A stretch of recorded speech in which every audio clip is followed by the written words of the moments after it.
Welcome back to OVC Media Days. Adam Cushing, Eastern Illinois University. He's the second-year coach. Coach, first of all, welcome back again. Little different setting. Last time you and I got to hang out in Nashville, and you brought a pretty good H-back, superback tight end with you who's no longer with you, but gone on to the world of employment, I guess. James Sheehan we're talking about. But you're still around after a tumultuous, difficult first year.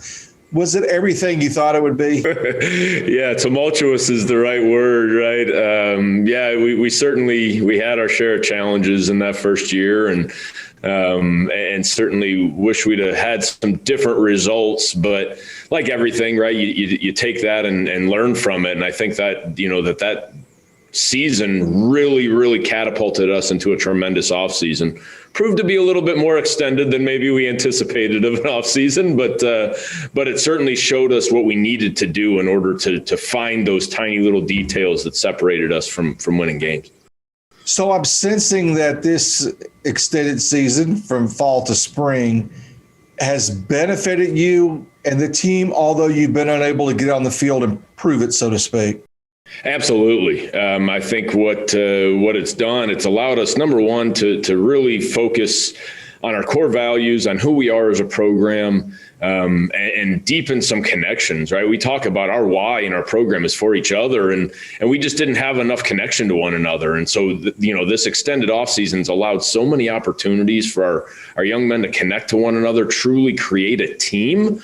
And then, there's some real talk when it comes to the second year in a system and being able to have a whole lot more installed and maybe just even a deeper knowledge of the intricacies of what's installed. And you're right, we haven't gotten on the field, but we have had a ton of football interaction. I mean, we were able to Zoom with our team throughout the entire offseason, even when we were all in separate places. And so our ability to keep focus on what's important now and truly turn some of those challenges into opportunities, I think is going to pay off big time for us this season.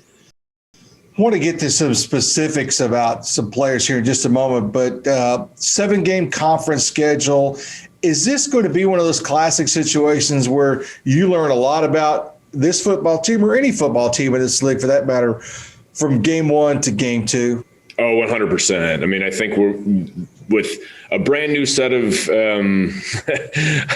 rules, right, or a completely different paradigm that everybody in the country is gonna have entering this spring season. I think that's what it's always about, is figuring out what type of team you have, and then the response from week 1 to week 2, whether that's a win or a loss. Obviously, focused on the win, but it's how we come back and respond to that and understand how exactly to go attack the following week with what we know about the football team from week 1. Okay, so you got this staff in place. You had a few staff changes in the offseason, but the tentacles for your recruiting, and this is just a guy looking at your roster, looks to be an emphasis, 150, 200 miles from campus, Illinois, back into Missouri. Am I kind of right in that sense? You're 100% right. We talk about our footprint, and we've wanted to be really, really efficient in our footprint. And so certainly we're in our home state, and we're going to start and end our recruiting here in Illinois. But what we've been able to do is really, going to college in a 4 or 5 hour drive is very reasonable. And there is incredible football within 4 or 5 hours of our location, which is pretty neat. When you talk about the locations in Kentucky, the locations in Tennessee, Indiana, Missouri, as you mentioned already, all the way over into Kansas City, and then again the entire state of Illinois up into Detroit and Milwaukee. There's some major metropolitan areas that play great football, and so we've been able to just narrow our focus to those, and that's has really paid off for us on the recruiting trail. I have to ask you this: when the Big Ten was kind of in turmoil late last summer, did you ask Pat Fitzgerald to come pro tem on your staff for a while?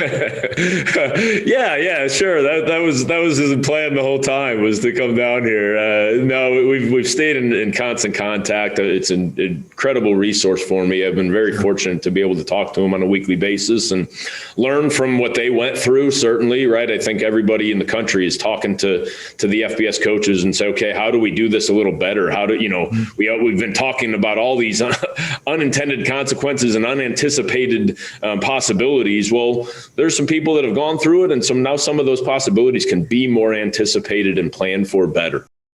Yeah, that's great. You're the first coach out of 7 or 8 I've been through so far that's mentioned that connection there in reaching out to the FBS coaches. That's a neat concept. Harry Woodbury, is he your guy going into the spring? I mean, absolutely. Certainly, there's competition at every position, and there's never anybody has the position. But what we looked at, especially at the end of the last season, the way that Harry really came on, the way that Harry progressed, and then what he did this entire year, how he progressed in his understanding of the system, how he has progressed as a leader. We're just extremely excited about what he brings to the table for us, and I think there's a couple other guys in that room that are going to have a say-so about maybe filling a role for us, having some different opportunities to step out there on the field, because we really do have some good athletes in that room. But walking into day one, I think that everybody on the football team knows that it's Harry's job at this point, and we just expect him to continue to earn it on a daily basis. Defensively, you appear to be stronger, and just looking purely at terms of returning players and the backside. Is that going to be pretty much a case for you defensively? I think our back seven, absolutely. I mean, certainly, we lost a couple of guys up front that played a lot of snaps for us, and were really, really good. The good part is we played so many guys up front last year that we've got a bunch of returning experience. It's just not guys that have started as much. But what you hit on is right. I mean, I think from linebacker all the way back through, we have so many guys that played a bunch of football for us last year. And then, in the back end, as you mentioned, I think the back four, we've seen guys play even beyond before our tenure here. And so they've got a lot of college snaps under their belt. And that just goes a long way when it comes to the leadership, the understanding what it takes to succeed, and how to truly lead everybody on that side of the ball towards the identity. Coming from an FBS program as an assistant, your first tour of duty in the OVC, I think we used the word tumultuous earlier. I think that's pretty fair. What's your take on this league after having been through it, and also looking at a 7-game schedule this time through? Incredible players and phenomenal coaching. I think that's when you walk in the door and truly don't have a good concept, right? I hadn't competed against any of those teams ever in my career, and so then to go through it and see the level of detail that these coaches coach with, and then when you step out there on the field and compete against the players and see how hard they play, right, and see what good football players they are. This is an incredibly competitive conference, and it's incredibly fun to be part of, because on every Saturday it's going to take, I guess Sunday, I'm going to have a hard time, I think, getting into that habit. But on every Sunday, it's going to take our very best to win football games, and because of the competition, and that makes it exactly what we want out of it. I wanted to just touch on one last thing as we wrap up, and that is, again, as I've told coaches, I've talked to them time and time again, everybody's got a story about the last 9 months or so, but you got young children. State of Illinois effectively has been pretty much locked down. Talk a little bit about teaching from home, virtual. Your student athletes are doing the very same thing. Have you been able to kind of mesh that concept together, or does it really apply to, K through 12 and higher ed? How have you been working through this? I think everybody in this world learned so much of what is possible. Our mantra this entire, off season, what COVID had, thrust into our laps is, what does this make possible? And so as we continue to embrace that, I think what we've learned as a staff is how to be better teachers, using some more resources that are at our disposal. And some of that truly was learning from what our kids were doing, right? I'd be sitting in my home office, Zooming with the players and the staff, and kind of look over, and there's my one daughter on one computer and the other daughter over there on the iPad, and my son waiting on his turn and all that type of stuff. But a lot of the teaching and learning methods, I think we've really tightened up and made us better with that, because it's allowed us to meet the young men in our program where they are, right? This is what they know. They're digital natives, and this is what they consume on a daily basis. And so sometimes we get so caught up into our own teaching paradigm that we don't actually meet them, right? Hey, you got to come to us. You can get hard-headed sometimes. And I think it's really taught us how to be better teachers, both from content and just on a daily basis of sustaining that attention while still teaching what's important. So a chalkboard to the whiteboard to the iPad, has that kind of been the progression?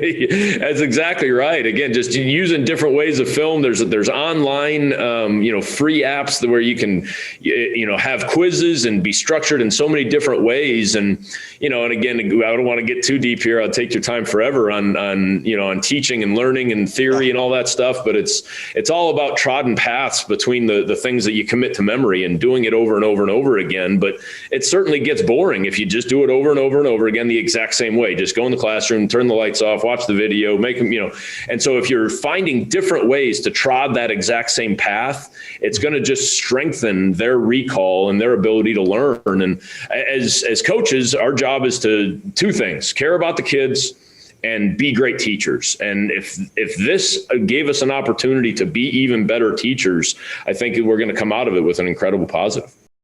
And everybody's huddle highlights only have touchdowns, right? One-handed catches and long runs and long throws, right? That's exactly right. It's exactly right. I was a Division III player, a very, very poor to below poor athlete, and even my highlights were just we're decent. Everybody can look decent on that, So it's the day-to-day basis, not the 1-2 play flash. Mind you, I was a backup punter, so we're going to be just fine. Adam, good to see you again. All the best to you. And at some point in time, I'm sure we'll cross paths on the OVC road this season. Absolutely, Bob. I appreciate it. Have a great one and go Panthers. All the best. Thank you.